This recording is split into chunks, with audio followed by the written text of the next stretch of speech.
Hey, this is Ainsoph, and I'm excited to show you my Bouncing Golem Iron Farm. It's an original design, but of course, it wouldn't have been possible if I were not standing on the shoulders of giants. Don't worry, I will be giving credit where credit is due. Oh, in case you were wondering, yes, I did build this iron farm in a flat world made entirely of iron blocks. Just for the irony. So, how productive is this farm? You may have noticed there are iron golems raining down behind me. This one produces over 160,000 iron ingots per hour. That's 330 double chests of iron blocks per hour, or 11 golems every second. Of course, that is far more than most servers need.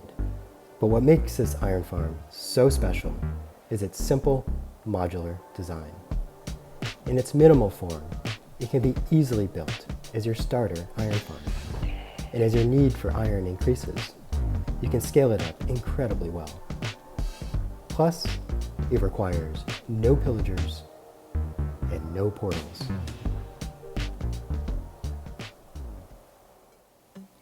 The secret is slime, which is used to bounce the iron golems. This allows the farm to scale up vertically without losing efficiency. This is the single tower version of the farm that I've sped up using Carpet Mod's Tick Warp.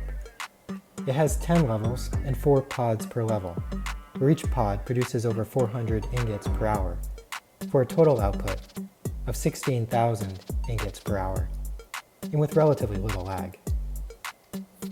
It does require quite a bit of slime, but the starter version with just a single level requires no slime at all.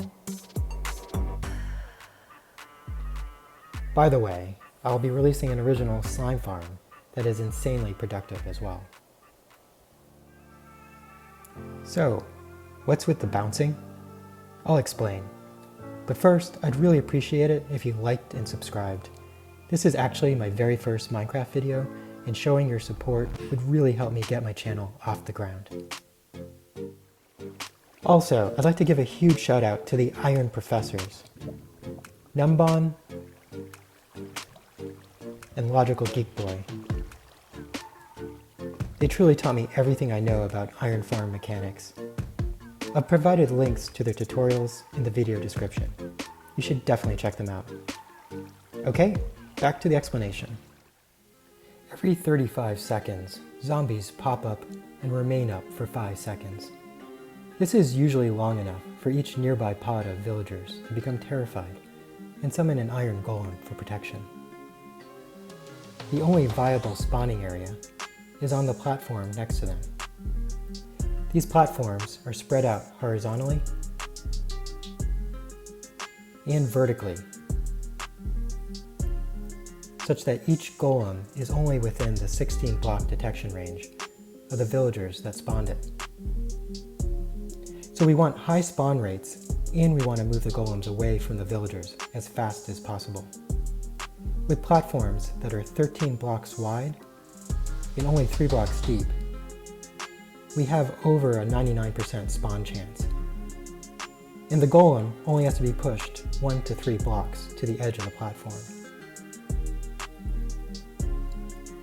By the way, the fences are 3 blocks tall, so the golems never have line of sight to the zombies. If they did, they would fight the current in their attempt to reach them, slowing down the farm. Notice that the water streams don't actually move the golems far enough away from the villagers. We could extend the streams, but this would be extremely slow. The classic solution is to simply drop them. This works great if the farm has just a single level, and I actually recommend this for the starter farm. But with more levels, the golems dropping from above reset the cooldowns of the villagers below. But not in this farm. I've set up this contraption to help understand how it works. It uses tripwires, redstone lamps, and note blocks to chart the golem's trajectories with light and sound. This facsimile of a villager shows where the villagers are standing when they're awake. The red and orange blocks measure out to 16 blocks of detection range. So the green blocks are where the golems are safely beyond the villagers' detection. By bouncing the golems out horizontally, when they fall past the lower levels, they're far enough away from all the villagers.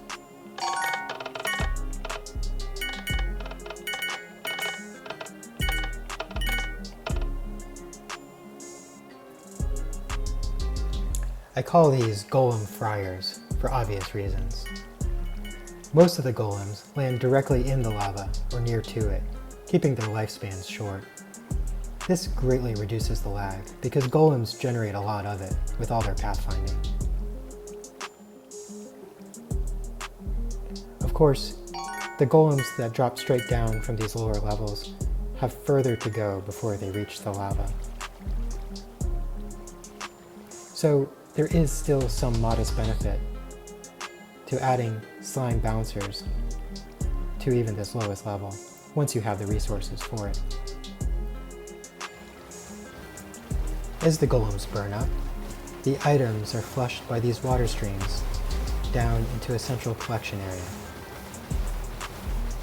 This bottom slab serves to slow down the item flow so they can group up, further reducing the lag.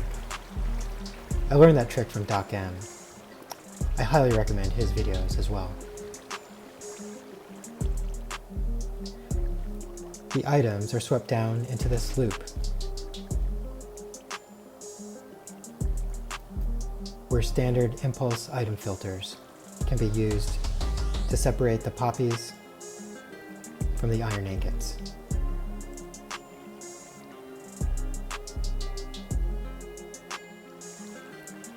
This is the heart of the farm. It's a silent adjustable hopper clock by Tittyser Minecraft. It's a wonderful design and I've used it in many of my builds. In this one, I have it configured to send a pulse once every 35 seconds.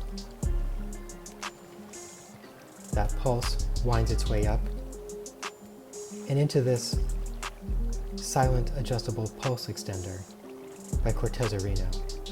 Another fantastic design that I use all the time. Here I have it configured for a 5-second pulse extension. And due to the observer, pulses are sent 5 seconds apart.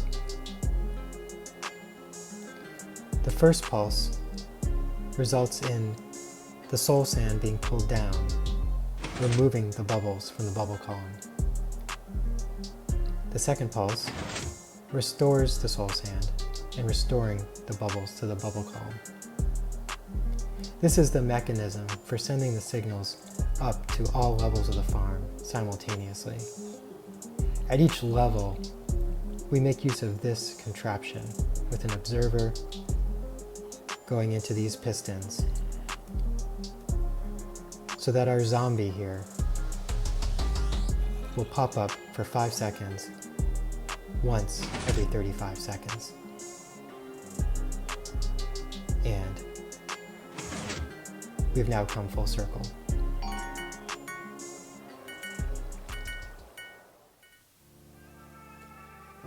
So, would you like me to make a tutorial for this farm? Maybe guide you step by step to actually build the starter farm and then show you how to scale it up both vertically and horizontally to achieve massive scale? Let me know in the comments. And if you enjoyed this video, please leave a like and subscribe for more content. I pledge to always be respectful, always give proper credit, and always showcase my original work related to Redstone and technical Minecraft. Thanks for your support.